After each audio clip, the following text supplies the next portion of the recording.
काही दिवसांपूर्वीच अभिनेत्री प्रिया मराठे हिचं कॅन्सरसारख्या भयानक आजाराने निधन झालं।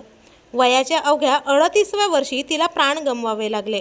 या दुःखद बातमीतून मराठी विश्व बाहेर येत नाही, तोच आणखी एका मराठी कलाकाराच्या निधनाची पोस्ट सोशल मीडियावर व्हायरल झाली आहे। मराठी सिने विश्वातील 2 कलाकार गमवले असं त्यावर लिहिण्यात आलं आहे। यूट्यूब थंबनेलवर दोघांचा फोटो वापरण्यात आला आहे।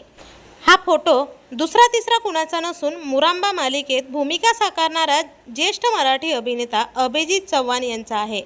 मजकूर वाचून अभिजीत चव्हाणने देखील प्राण गमावले, मात्र कशामुळे त्याचे अचानक मृत्यू झाले असा प्रश्न त्याच्या असंख्य चाहत्यांना पडला आहे। मात्र यानंतर अभिनेता अभिजीत चव्हाणने संताप व्यक्त केला आहे। त्यांनी लिहिलंय, माझ्या मृत्यूची बातमी मलाच पाहायला मिळाली, अजून काय पाहिजे, आता काय करायचं यांचं। अभिजीत यांच्या या पोस्टवर अनेक मराठी कलाकारांनी विविध प्रतिक्रिया दिल्या आहेत। ही अत्यंत अमानुष कृती आहे। अशा पद्धतीने एखाद्या जिवंत व्यक्तीच्या मृत्यूची खोटी बातमी पसरवणं अक्षम्य आहे असे म्हणत चाहत्यांनी नाराजी व्यक्त केली आहे। तर तुम्हाला अभिनेता अभिजीत चव्हाण यांच्या भूमिका आवडतात का? कमेंट बॉक्समध्ये नक्की सांगा। आणि अजून तरी चॅनलला सबस्क्राईब केलं नसेल तर नक्की सबस्क्राईब करा।